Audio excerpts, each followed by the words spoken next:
Greetings, YouTubers. Welcome to my game review for Guild Wars 2. As you can see, I am definitely the human race, and I have made a ranger. Yep, that's my human ranger. And my kitty Boba Fett, because I played the first Guild Wars and my first character was a ranger, and I named my pet Boba Fett. So I decided I'd do the same thing for this game.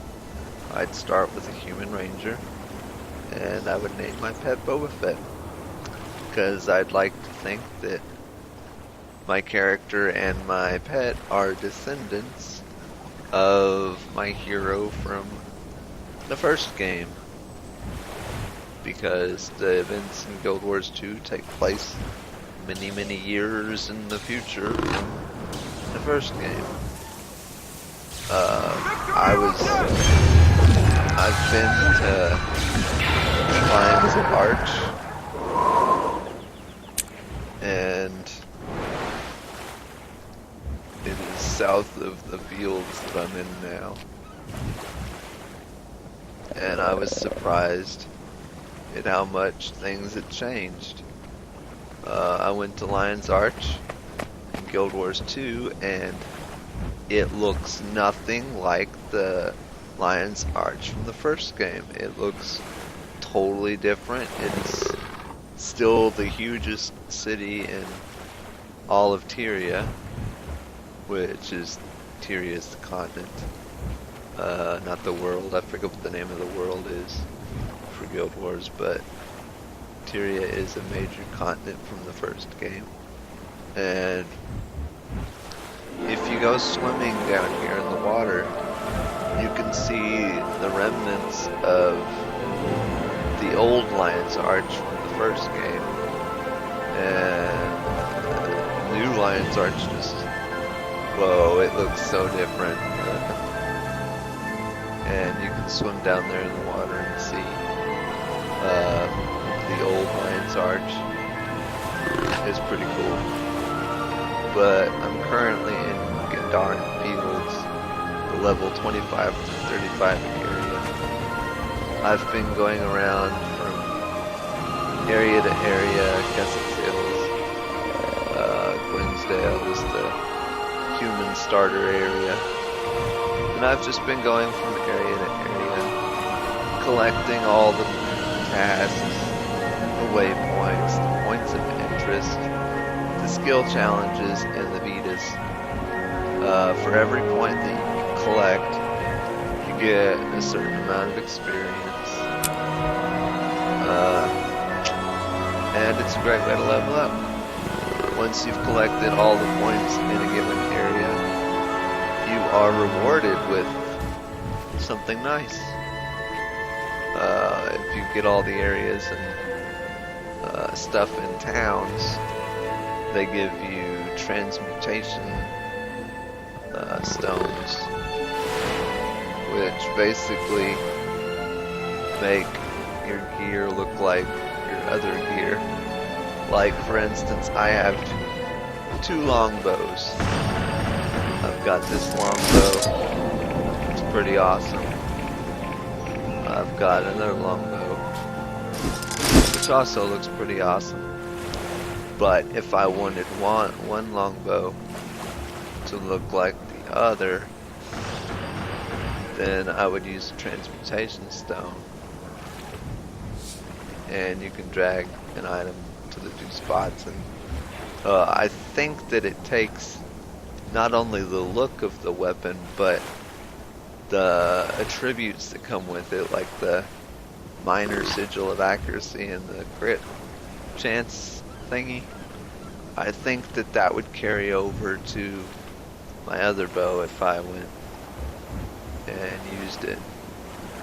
But I don't really care, because I'm currently using a short bow, because my short bow is currently my top-notch weapon. It's my highest level bow right now. So it does the most damage. When you go underwater, you have an underwater weapon. I'm currently using a spear gun because it is my most damaging underwater weapon right now.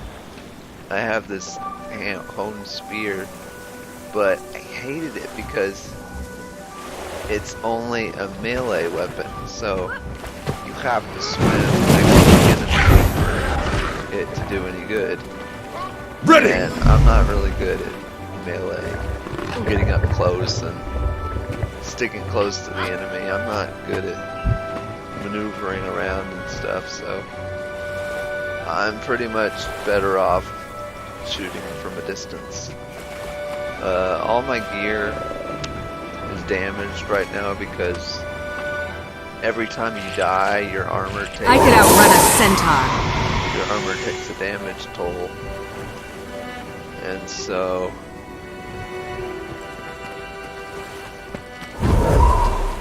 yeah.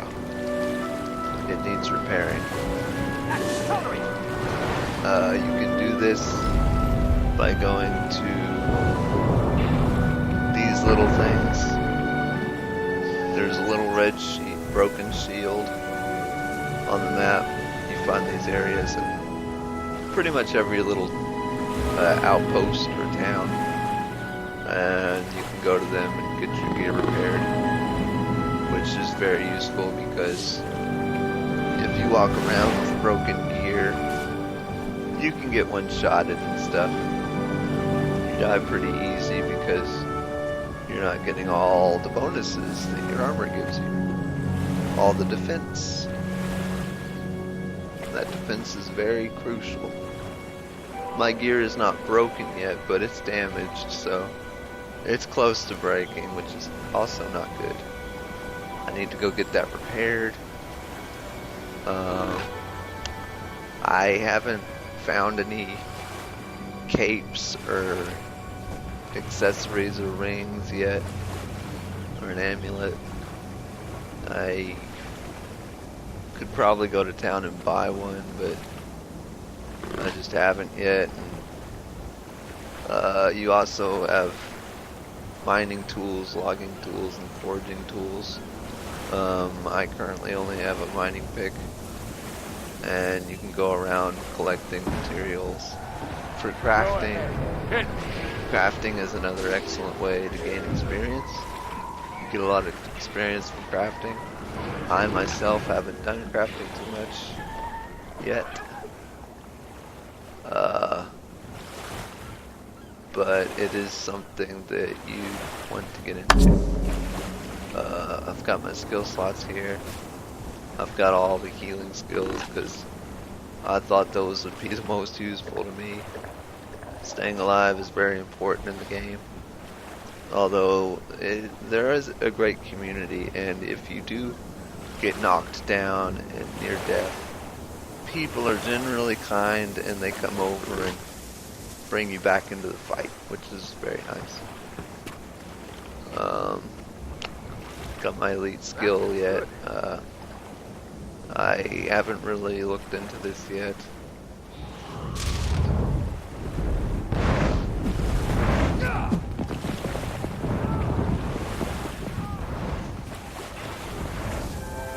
I don't know, I'm iffy on spending so many points.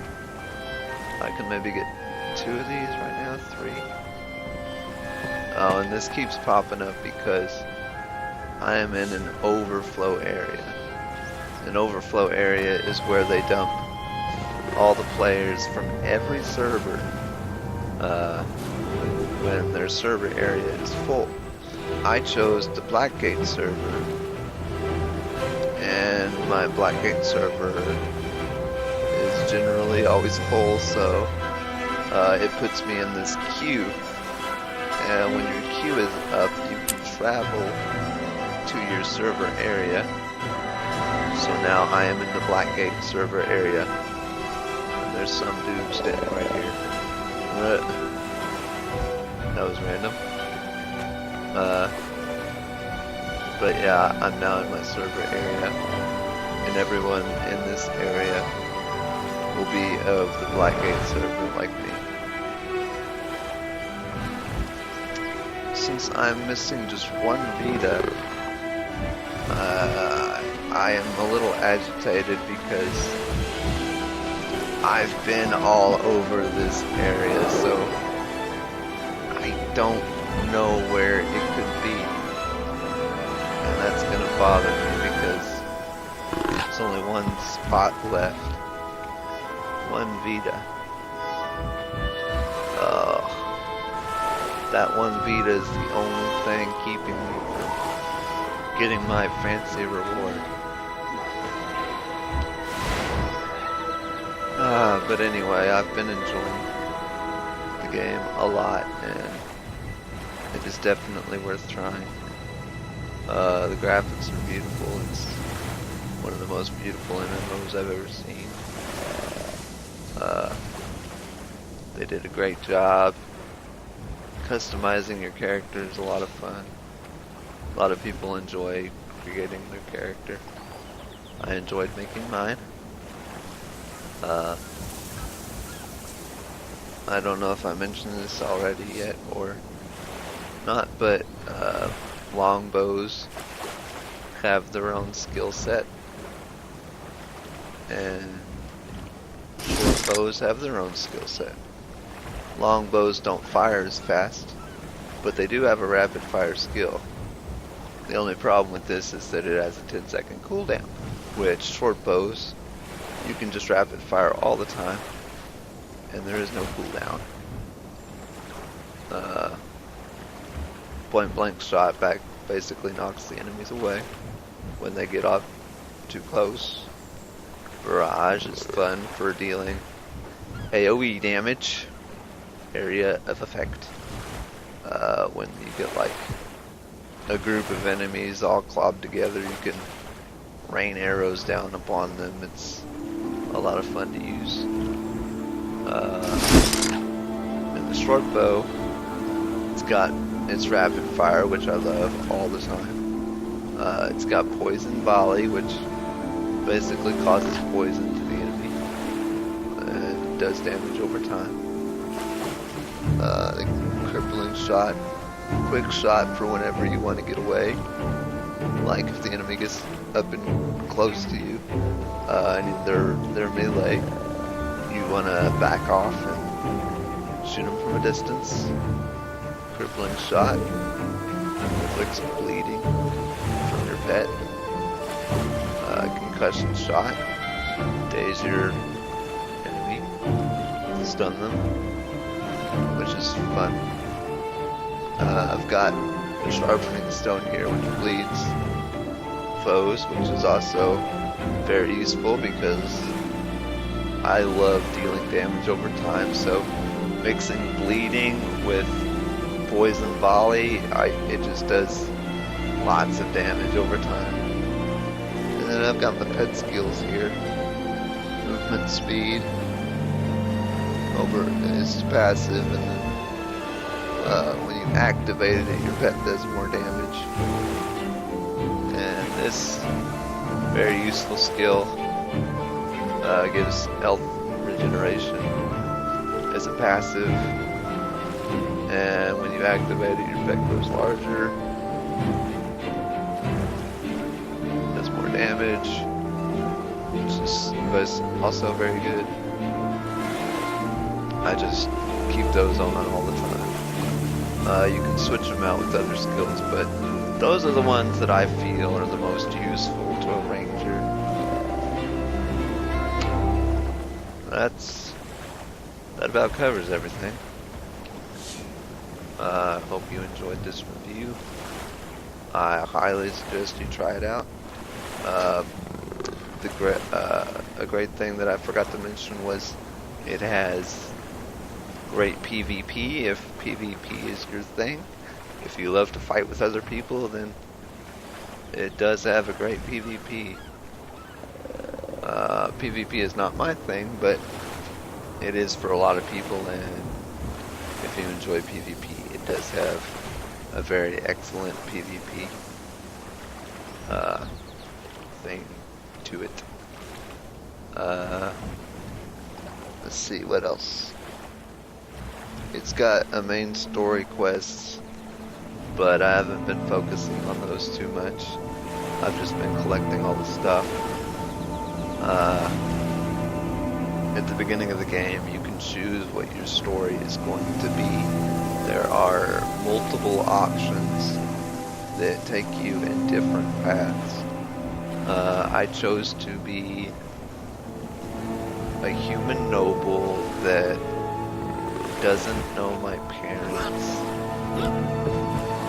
And yeah, I think that's all there is to it. I think there's one more part, but I can't remember exactly what else there was to it. There's one option where you can choose that your sister died and that you have to avenge her death. Seek out the people that did it. There's also one where you miss an opportunity to join the circus. I don't know exactly what benefit that adds on the main story, but apparently it is an option.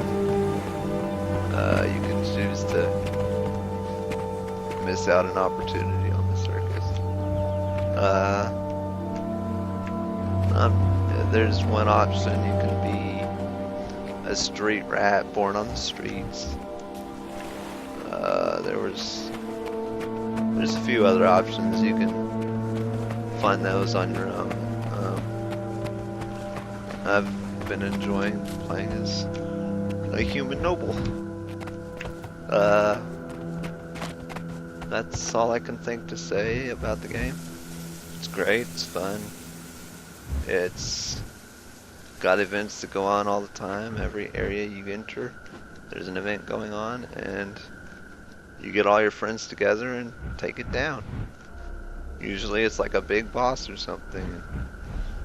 Everybody helps out to resurrect those that fall and do a lot of damage to the enemy. And you get bronze, silver, gold for it, depending on how much damage or how much you help out in the event.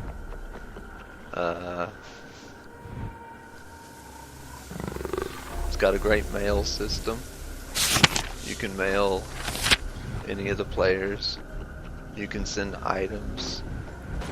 Someone was saying thank you because I bought a bow from them. I sent her the silver and she sent me the bow. It's a great way. That's how I got my short bow. I bought it from another player.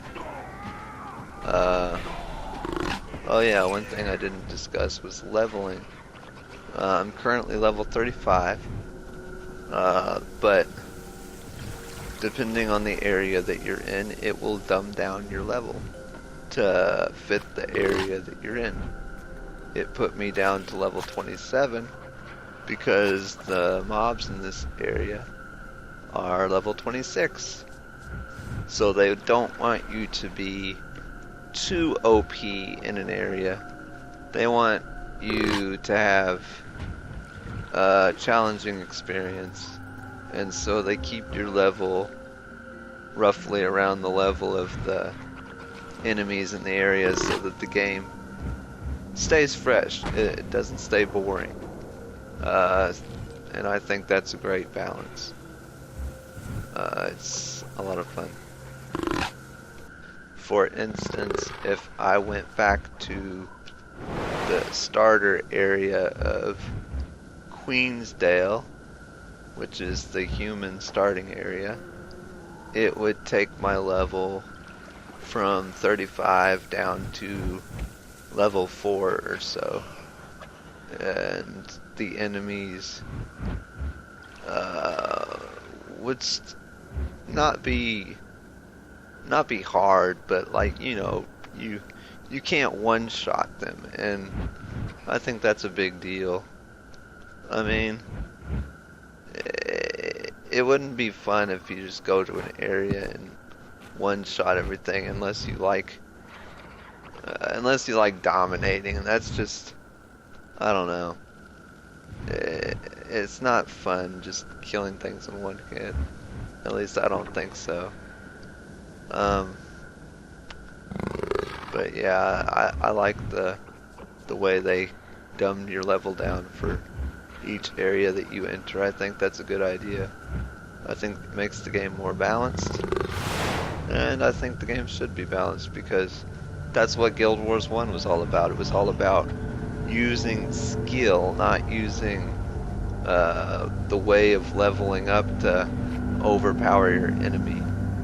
If you recall in Guild Wars 1, if you played it, the level cap was level 20, and so once you get to level 20 you can't get any better than that, and even though the monsters level up past 20, it makes the game more challenging, and you have to be good with using your skills to keep you and your party alive.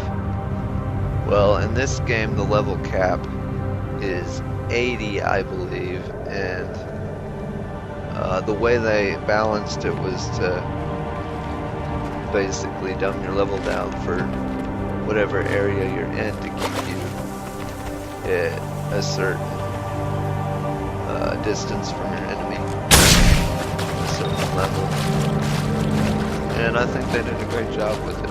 It's satisfying.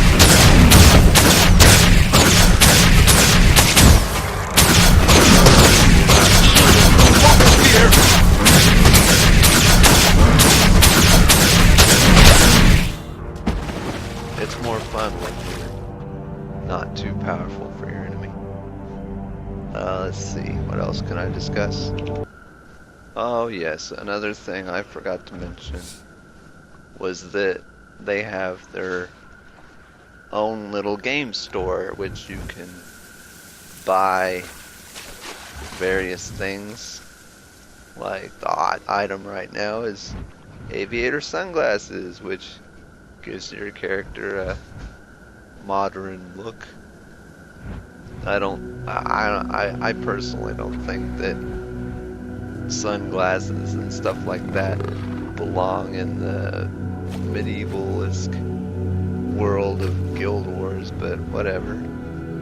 Some people like to look cool, and that's understandable, so you can always buy stuff. I don't quite understand the currency, what you use to buy stuff, but you can buy minis, which are basically mini pets, just for looks. Some people really want mini pets. I have a mini pet because I played Guild Wars 1, and they give you a mini pet if you have played through the first game. You're a veteran Guild Wars player or whatever. See, there's my little mini pet. It's a char.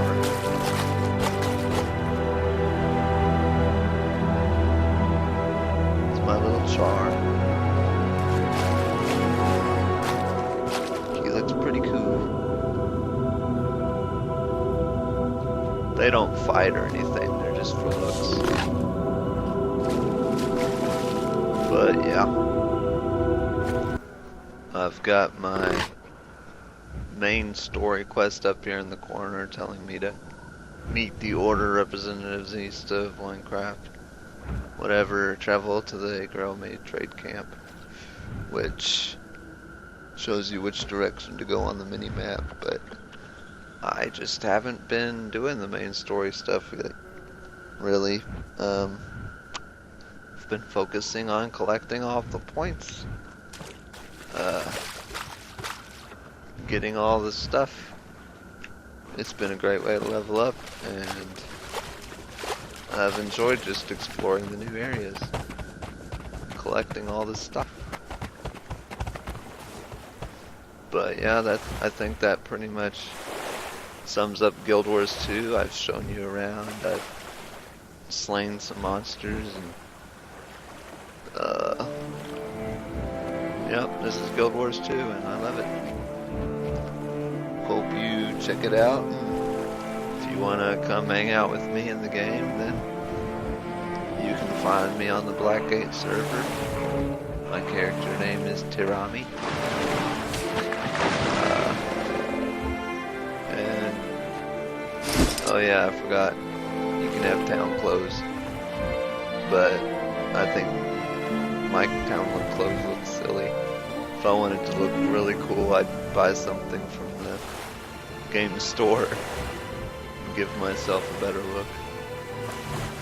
But yeah, the honest look is so much better. Yeah, that's it. That's all. I hope you liked what you see, and I hope everyone has a great day. Take care. Goodbye.